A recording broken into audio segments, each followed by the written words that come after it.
10번부터 13번까지의 지문을 살펴보겠습니다. 자, 과학기술 분야의 지문인데요. 열팽창 현상과 액추에이터에 관한 글입니다.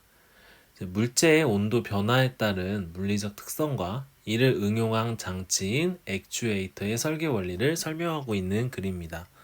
첫 번째 문단부터 보겠습니다. 첫 번째 문단은 열팽창에 대한 정의와 선형 열팽창 계수에 관해서 설명하고 있는 글인데요. 자, 열팽창이란 물체의 온도 변화에 따라 그 길이, 부피가 변화하는 현상을 이야기한다. 즉, 열팽창에 대한 정의를 첫 번째 문장에서 제시를 하고 있고요. 그중 길이의 변화를 수치화한 것이 바로 선형 열팽창 계수라고 설명하고 있습니다. 선형 열팽창 계수는 온도 변화에 따른 길이 변화율을 온도 변화량으로 나눈 값이라고 설명되어 있습니다. 그 내용을 지문 위쪽에 정리를 하였습니다. 여기에서 길이 변화율은 길이의 변화량을 처음 기로 나누어 얻는 값을 얘기를 하는 거고요. 자, 그 다음에 변화량이란 나중값에서 처음 값을 뺀 것이라고 되어 있습니다. 자, 여기에서 이제 선형 열팽창 계수와 그 다음에 길이 변화율에 대해서 어떻게 구하는지 그 설명을 하고 있습니다. 대부분의 물질은 선형 열팽창 계수가 양수이며 물질마다 그 값이 다르다. 그러니까 이러한 대부분의 물질들은 그 선형 열팽창 계수를 구했을 때 대부분 이제 양수이다라는 것이고요. 자, 그 다음에 대부분의 양수이고 그 다음에 물질마다 그 값이 다르다라는 특징을 보여주고 있습니다. 학금의 인바와 순수한 두 번째 문단을 이어서 보겠습니다. 선형 열팽창 계수가 다른 두 종류의 물질 P와 Q를 그림으로 제시하고 있는데요. P와 Q를 서로 같은 두께의 두 층으로 접합하여 평평한 띠를 만든다고 하자. 이때 Q가 P보다 선형 열팽창 계수가 크다면 온도를 올렸을 때 Q층은 P층보다 더 팽창을 하려고 한다. 그러나 두 층이 접합되어 있어 독립적인 팽창이 억제되므로 그림과 같이 휘어지는데 띠가 P층 쪽으로 원의 호 형태로 휘면서 팽창한 후 그 상태를 유지한다. 이후 다시 처음의 온도를 내리면 띠는 원래 모양으로 돌아온다. Q가 선형 열팽창 계수가 크다는 얘기는 온도 변화량과 길이 변화율의 관계에서 온도 변화에 따른 길이 변화율을 온도 변화를 나눈 값, 즉 선형 열팽창 계수가 클 경우 온도를 올렸을 때 Q가 훨씬 더 팽창을 하려고 한다는 것이죠. P에 비해서. 세 번째 문단 보겠습니다. 세 번째 문단은 곡률과 휨 민감도에 관한 내용을 담고 있는데요. 한번 읽어보겠습니다. 물체의 힘의 정도는 곡률로 수치화할 수 있는데 띠 또한 휨의 정도를 곡률로 나타낸다. 띠의 길이에 비해 두께가 매우 얇고 폭이 좁아 띠를 하나의 곡선이라고 간주하면 띠를 원의 호로 생각할 수 있다. 이때 원의 호를 포함하는 원의 반지름을 휘어진 띠의 곡률 반지름이라 하는데 이 곡률은 이 곡률 반지름의 역수이다. 즉 곡률 반지름이 작을수록 더 심하게 휘어진 것이다. 곡률이 클수록 크다는 것은 결국 곡률 반지름이 그 반대로 낮아진다는 얘기죠. 온도 변화량이 같아도 띠를 이루는 물질에 따라 띠가 휘는 정도는 달라지며 이를 나타내는 것이 바로 휨 민감도이다. 휨 민감도가 더 크다는 것은 바로 같은 온도를 변화량에서 띠가 더 심하게 힘을 이야기한다라는 것이죠. 자, 여기서는 곡률과 힘의 민감도를 이제 구체적으로 설명하고 있는데 그 온도 힘 민감도는 같은 온도 변화량에서 띠가 휘는 정도를 나타내는 값이라고 설명하고 있는 주로 내용들이 포함되어 있습니다.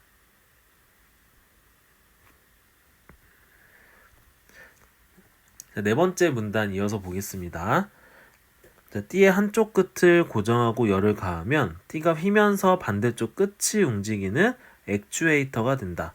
자, 액추에이터에 대한 정의를 내리고 있는데요.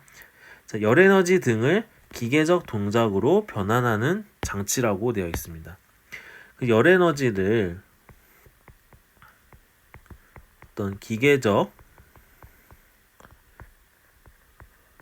동작으로 변화하는 장치라고 설명하고 있는데요.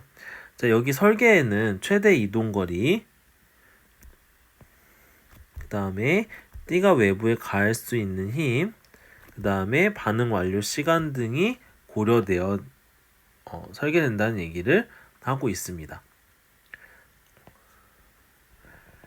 다섯 번째 문단을 보겠습니다. 다섯 번째 문단은 최대 이동거리 및 반응 완료 시간의 결정 요소를 설명하고 있는데요. 자, 읽어보겠습니다. 자, 띠가 휠수록 고정되지 않은 끝의 이동거리는 커진다. 자, 띠가 휠수록 고정되지 않은 끝의 이동거리는 커진다. 최대 이동거리는 최대 이동거리에 대한 설명이 제시되어 있는데요. 힘을 방해하는 외부의 힘이 없다고 가정할 때 주어진 온도 변화량에서 띠의 끝이 최대로 이동할 수 있는 거리이다. 이 값은 띠의 길이에 따라 달라진다. 띠가 휘면서 띠의 끝이 외부 힘을 가할 수 있는데 이 힘은 띠의 끝이 최대 이동거리에 도달하여 힘이 완료되었을 때 소멸된다. 따라서 띠가 외부에 가할 수 있는 힘이 소멸된 시점은 최대 이동거리에 도달했을 때이고 이는 띠가 휘는 과정에서 최대의 곡률에 도달했을 때와 같다라는 것이 설명이 되어 있습니다. 최대 이동거리에 도달했을 때가 결국 띠가 외부에 가할 수 있는 소멸되는 시점인데 그것이 최대의 곡률에 도달했을 때와 같다는 얘기죠. 자, 반응 완료 시간 동안 고려해야 된다고 나와 있는데요. 반응 완료 시간에 대한 설명이 나와 있습니다. 이어서 온도를 올리기 시작한 시점부터 띠의 끝이 최대 이동거리에 도달하기까지의 시간이고 띠의 두께가 얇을수록 짧다. 자, 반응 완료 시간은 띠의 두께가 얇을수록 짧다. 즉 반응 완료 시간의 어떤 결정 요소에 대해서 설명하고 있습니다. 자, 따라서 이 지문에서는 10번입니다. 윗글의 내용과 일치하는 것은인데요. 10번은 지문에 언급된 명시된 정보를 정확하게 파악하고 있는지 확인하는 문제라고 볼 수가 있습니다. 1번부터 보겠습니다. 온도의 변화에 따라 물체의 길이는 변하지만 부피는 변하지 않는다. 이 내용은 첫 번째 문단에서 그 내용을 확인할 수가 있는데요. 바로 열팽창에 관한 설명이 나와 있는 첫 번째 문장에서 확인할 수 있습니다. 열팽창이란 물체의 온도 변화에 따라 그 길이와 부피가 변화하는 현상이라고 했는데요. 1번에서는 물체의 길이는 변하지 부피는 변하지 않는다. 길이는 변하고 부피는 안 변한다 라는 것이 아니라 길이와 부피가 함께 변화하는 현상이기 때문에 부피는 변하지 않는다라는 설명은 틀린 부분이라고 볼 수 있습니다. 따라서 윗글의 내용과 일치하지 않는 선택지입니다. 2번입니다. 물질의 선형 열팽창 계수는 열을 가해 변화되었을 때의 길이를 열을 가하기 전의 길이로 나눈 값이다 라고 되어 있는데요. 자, 이것도 역시 일치하지 않는 선택지라고 볼 수가 있습니다. 자, 첫 번째 문단에서 역시 선형 열팽창 계수에 관한 설명이 나와 있는데요. 선형 열팽창 계수는 온도 변화에 따른 길이 변화율을 온도 변화량을 나눈 값이라고 되어 있는데요. 여기에서 제시된 설명은 열평창 계수가 아니라 바로 길이의 변화율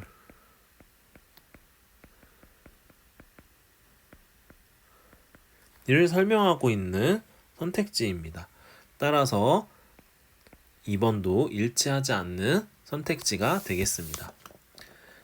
3번 보겠습니다. 선형 열팽창 계수가 음수인 물질이 선형 열팽창 계수가 양수인 물질보다 그 종류가 더 많다.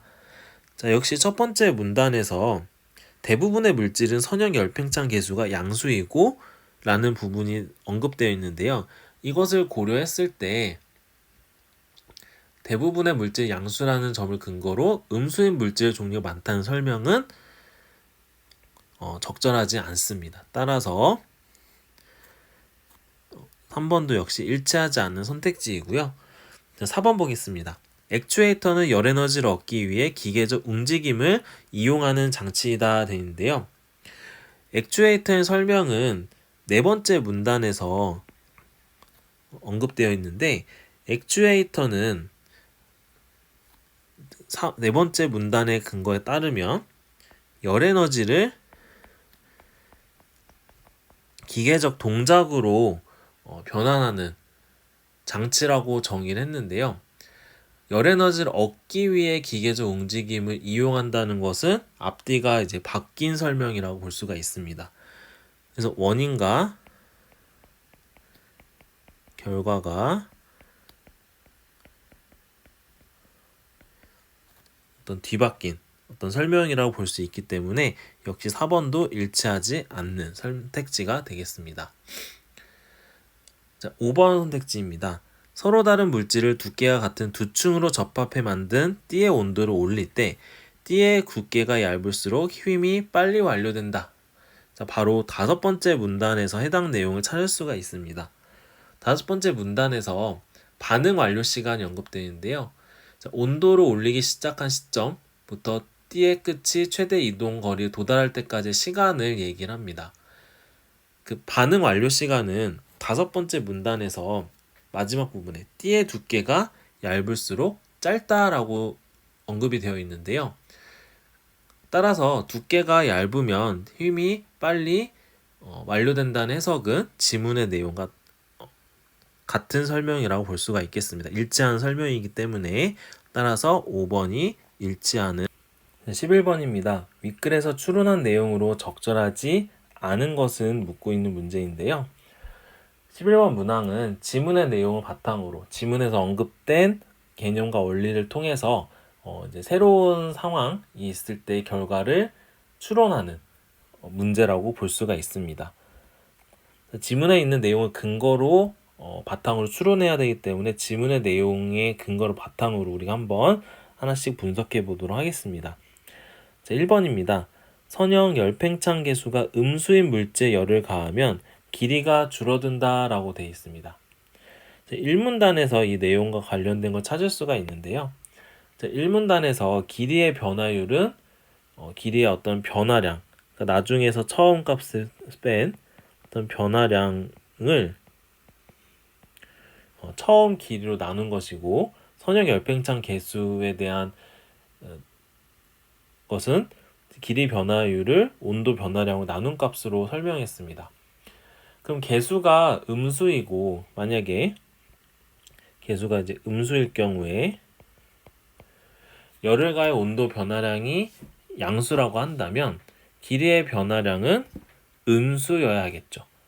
그럼 길이의 변화량이 음수라고 하는 것은 나중보다 더 줄어든다는, 처음 길이보다 작아진다는 뜻이기 때문에 길이가 줄어든다는 추론은 적절하다고 볼 수가 있겠습니다.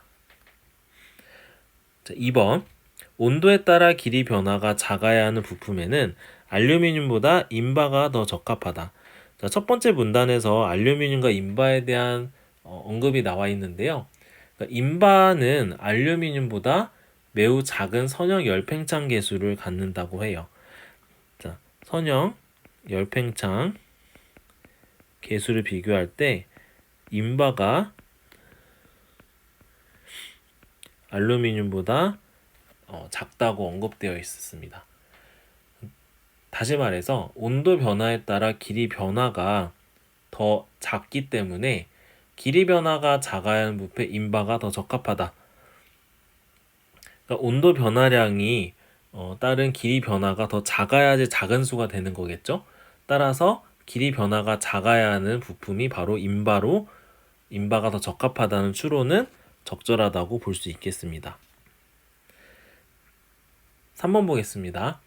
두 물질을 접합하여 두 층으로 이루어진 띠를 만들고 온도를 내리면 선형 열팽창 계수가 작은 물질 쪽으로 휜다. 자, 두 번째 문단에서 우리 내용을 찾아볼 수 있는데요. 띠의 온도를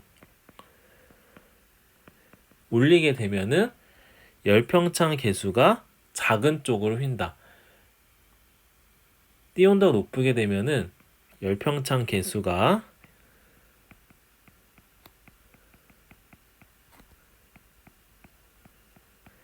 작은 쪽으로 휜다. 그 말은 무슨 말이냐면은 계수가 더 큰 쪽이 더 많이 팽창하기 때문이죠.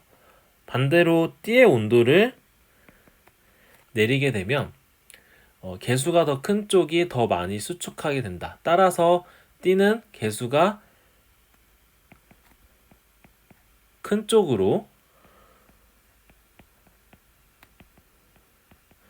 휘게 되고, 그 말은 온도 변화, 그렇게 결국에는 계수가 작은 물질 쪽으로 휜다는 진술은 바로 잘못 추론한 것이죠.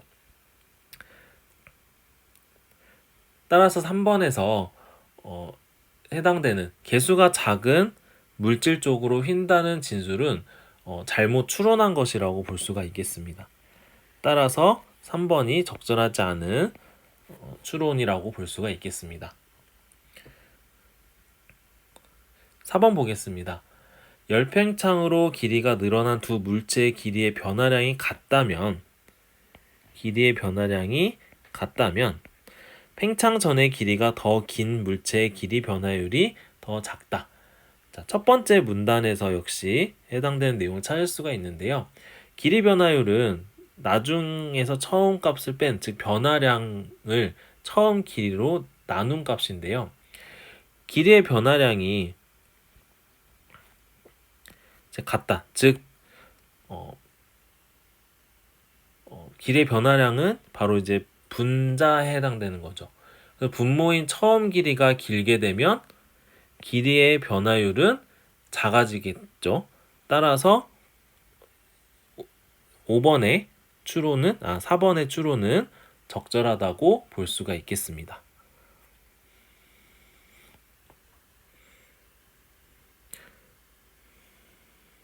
자, 5번 보겠습니다. 한쪽 끝이 고정되고 길이가 다른 평평한 두 띠가 동일한 곡률로 휘었다면 길이가 긴 띠의 끝의 이동거리가 더 길다. 자, 5번째 문단에서 해당 내용을 찾아볼 수가 있는데요. 띠가 휠수록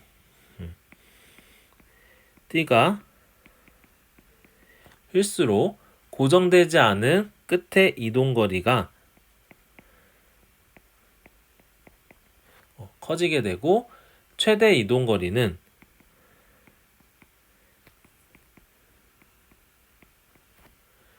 띠의 길이에 따라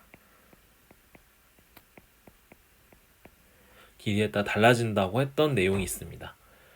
띠의 길이가 길면은 그만큼 더 많은 그 구간이 이제 구부러지기 때문에 그만큼 이동거리가 커지겠죠. 따라서 같은 곡률이라도 길이가 길면 길이가 긴 띠의 이동거리가 더 길다는 추론은 적절하다고 볼 수 있습니다. 12번을 보겠습니다. 12번은 보기에서 이제 실험 조건들이 나오는데요. 이 내용은 지문에 언급된 여러 개념들을 잘 적용해서 해석해야 되는 문제라고 볼 수가 있습니다.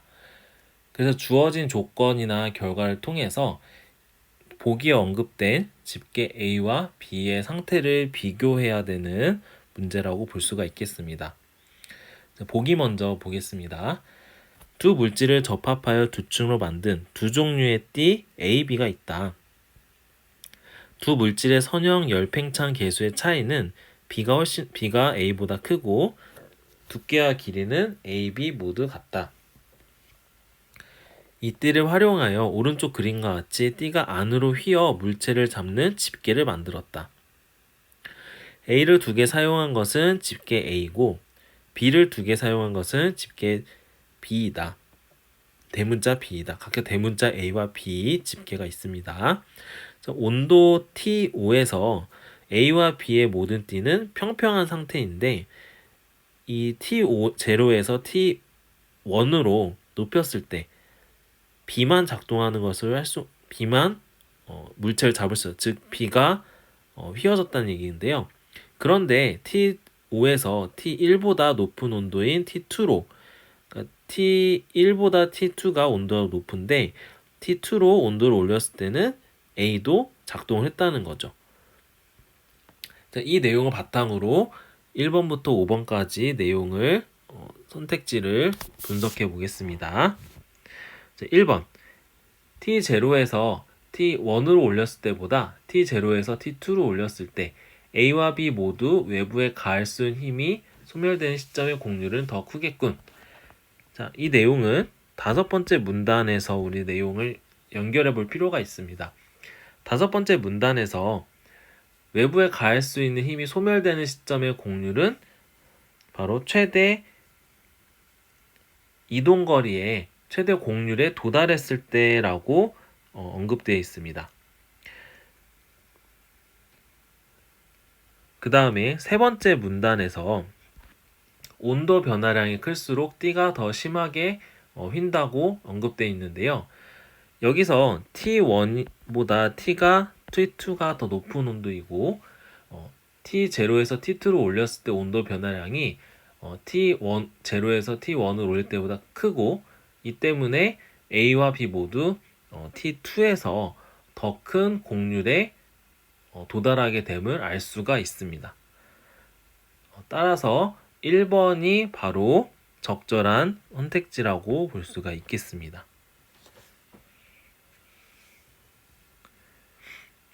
2번 보겠습니다.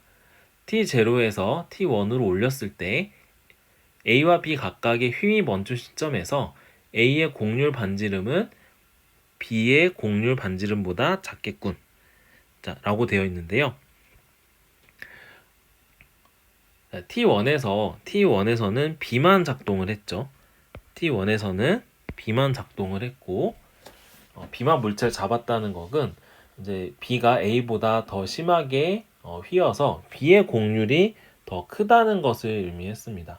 근데 우리가 공률 반지름에 대한 언급이 지문에 있었는데 공률 반지름은 바로 공률의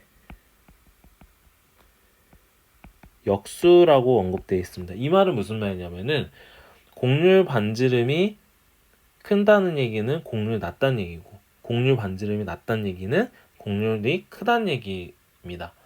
따라서 A의 공률 반지름이 B보다 크겠죠. 따라서 지금 2번에서 A의 공률 반지름은 B의 공률 반지름보다 작겠군이 아니라 크겠군으로 우리가 고쳐야 됩니다. 따라서 2번은 적절하지 않은 설명이 되겠습니다. 3번 보겠습니다. T0에서 T1으로 올렸을 때 집게 A와 B 각각의 동작이 멈추는 데 걸린 시간이 서로 같았다면 B의 반응 완료 시간이 A보다 짧게끔 되어 있습니다. 자, 반응 완료 시간에 대한 언급이 나와 있으므로 5번째 문단에서 이 내용을 연결해서 볼 수가 있는데요. 반응 완료 시간은 바로 띠의 끝이 최대 이동거리에 도달하기까지 시간을 얘기를 하는데요. 두께가 같고 길이가 A, B는 서로 같다고 되어 있습니다. 따라서 최대 이동거리, 그러니까 두께와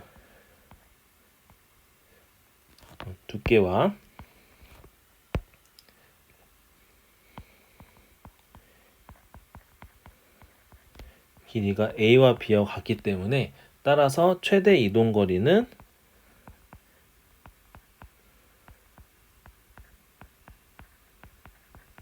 같다고 볼 수가 있죠. 근데 동작이 멈추는데 걸린 시간이 같다는 것은 T1에서 두 띠가 최대 이동거리를 도달하는 시간 같았다는 뜻이기 때문에 반응 완료 시간 역시 서로 다른 것이 아니라 A와 같다라고 볼 수가 있겠습니다. 따라 3번도 적절하지 않은 설명이 되겠습니다. 3번 보겠습니다. T0에서 T2로 올렸을 때 A의 최대 이동거리가 B보다 더 크겠군이 되어 있는데요. 최대 이동거리는 띠의 길이에 따라 달라진다고 되어 있는데 A와 B의 길이는 모두 같다고 되어 있었죠. 또한 집게 B는 T0에서 T1에서도 이미 물체를 잡았기 때문에 T2에서는 B보다 A보다 B가 더 이동거리가 클 수도 있다. 따라서 A의 최대 이동거리가 B보다 더 크다고 함부로 결정할 수가 없는 거죠. 반드시 A보다 더 크겠다라는 어떤 단정을 할 수 없기 때문에 바로 4번도 적절하지 않은 선택지가 되겠습니다. 자, 5번 보겠습니다. 자, B와 달리 T2가 되어야 A가 물체를 잡을 수 있었던 것은 A가 B보다 휨 민감도가 크기 때문이겠군. 자, T1에서 B만 작동을 했죠. B만 잡을 수 있었죠. 그만큼 B의 휨 민감도가 A보다 크기 때문에 작은 온도면에서 더 심하게 휘었다는 것이죠. 보기에서도 B의 선형 열팽창 계수 차이가 A보다 크다고 했던 내용이 있습니다. 따라서 A가 B보다 휨 민감도가 크기 때문이겠구라는 설명은 적절하지가 않습니다. 따라서 정답은 1번이 13번입니다. 13번은 지문에서 A, B가 밑줄친 단어인데요. 그 단어가 문맥 속에서 어떤 의미로 사용되었는지 먼저 확인할 필요가 있습니다.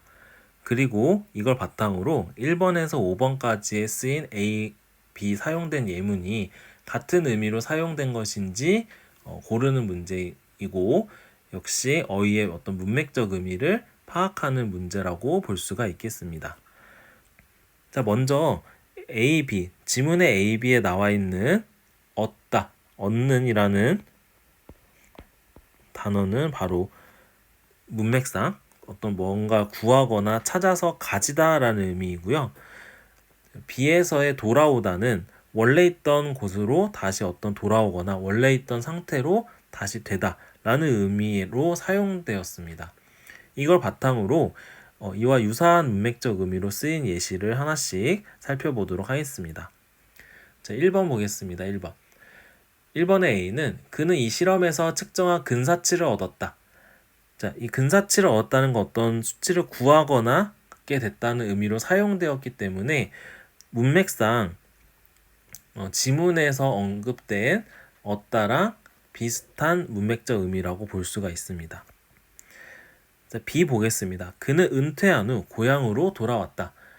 고향도 역시 원래 있던 곳으로 다시 돌아왔다는 의미로 쓰였기 때문에 바로 1번이 문맥상 적절한 A, B의 의미로 쓰인 적절한 예시라고 보겠습니다.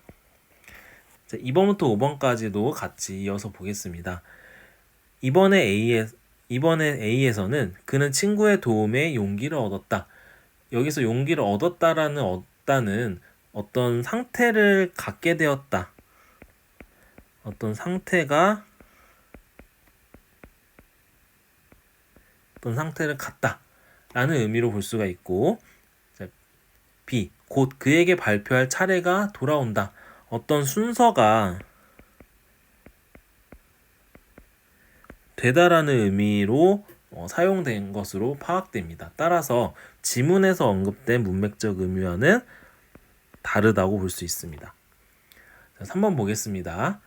그는 열심히 일해 지금의 결과를 얻었다. 어떤 결과나 그런 재산이나 이런 것들 획득하다 의미로 사용한 것으로 보이고요. B, 그는 지름길을 두고 먼 길로 돌아왔다. 먼 길로 무언가 둘러서 오다 라는 의미이기 때문에 문맥상 적절한 의미라고 볼 수 없겠습니다. 4번 보겠습니다. 그는 자신이 하는 일에서 보람을 얻었다. 어떤 긍정적인 상태나 태도를 갖다. 어떤 태도를 갖다.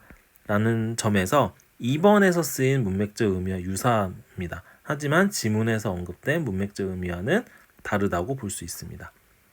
자, 모임이 한 달에 한 번씩 돌아온다. 어떤 일정한 간격, 되풀이된다. 어떤 일정하게